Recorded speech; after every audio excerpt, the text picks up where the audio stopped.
Apple, le géant autrefois intouchable, est-ce qu'il serait en train de perdre un peu de sa superbe? Bienvenue à tous. Aujourd'hui, on se penche sur des signaux, disons, un peu inquiétants pour Apple. On a regardé les derniers lancements, les chiffres, l'innovation, ou son absence, et puis toutes ces pressions externes. Notre but, essayer de voir si c'est juste un coup de moins bien. Exactement. On va essayer de décortiquer ça ensemble. Est-ce qu'Apple faiblit vraiment? Et si oui, pourquoi? Et quelles conséquences ça pourrait avoir? Est-ce que c'est passager ou plus profond? Alors un truc qui ressort souvent, c'est ce sentiment que l'innovation marque le pas. Vraiment. On dirait qu'Apple peaufine plus qu'il ne crée de vraies ruptures. Hmm. Les grands moments comme l'iPhone, l'iPad, même les puces M, ça semble un peu loin, non? Les nouveautés récentes, l'iPhone 16 avec son bouton là, ou les mises à jour des AirPods Max, ça manque un peu de panache. C'est assez juste comme observation. L'effet wow, il s'est un peu estompé. Même le Vision Pro, hein, qui a fait beaucoup parler au début. Ah oui, le Vision Pro, hein. Bah voilà, ça a l'air de patiner commercialement, il n'y a pas les grosses applis dessus. On sent bien cette tendance à optimiser ce qui existe déjà. Et pendant ce temps, sur l'IA générative par exemple, ils ont loupé le coche, on dirait. Alors que les autres avancent. Ah bah oui, Samsung, Xiaomi, Oppo, ils explorent des trucs, la photo, les pliables, des domaines où Apple, curieusement, n'est pas présent. Et même les Mac M4, ils sont puissants, d'accord? Mais est-ce que ça change vraiment la donne, comme les premières puces Apple Silicon, face à Intel? C'est moins révolutionnaire en termes d'usage quotidien, je trouve.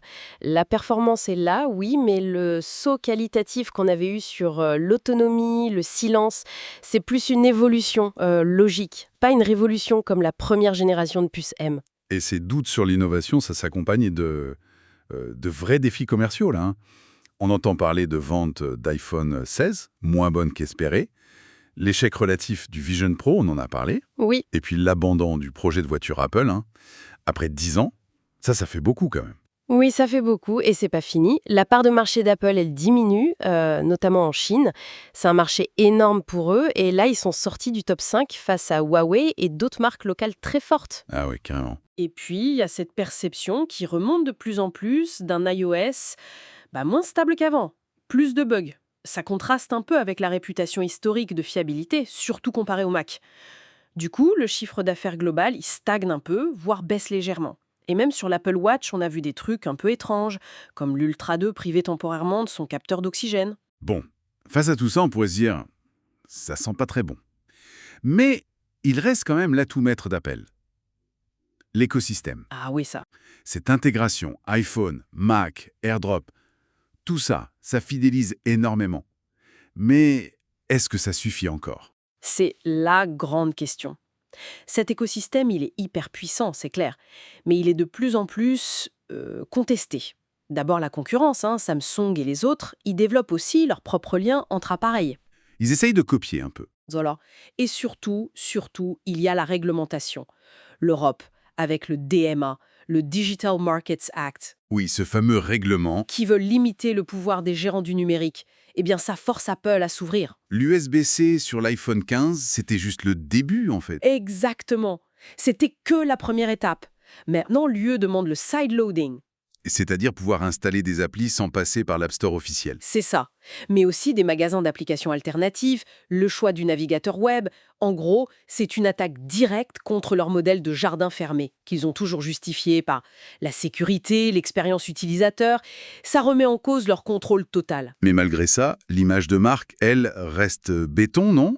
Apple, c'est la qualité, la durée, un certain statut social aussi, et ça leur permet de tenir des prix, parfois très élevés. C'est vrai. L'iPhone, ça reste un signe extérieur de pouvoir d'achat pour certains. Oui, mais on note quand même des petits ajustements là. Des baisses des prix sur certains modèles, comme le Mac mini M4 qui est plutôt compétitif, ou le fait de garder les anciens iPhones moins chers. Est-ce que c'est pour compenser un peu le manque de nouveautés perçues? Possible. Hmm. Et puis, les critiques montent sur le rapport qualité-prix par rapport à la concurrence ou sur les accessoires qu'on ne trouve plus dans les boîtes. Le greenwashing, comme on dit. Oui, ça fait grincer des dents. Et quand un investisseur comme Berkshire Hathaway, le fonds de Warren Buffett, réduit sa participation, ça envoie un signal, forcément.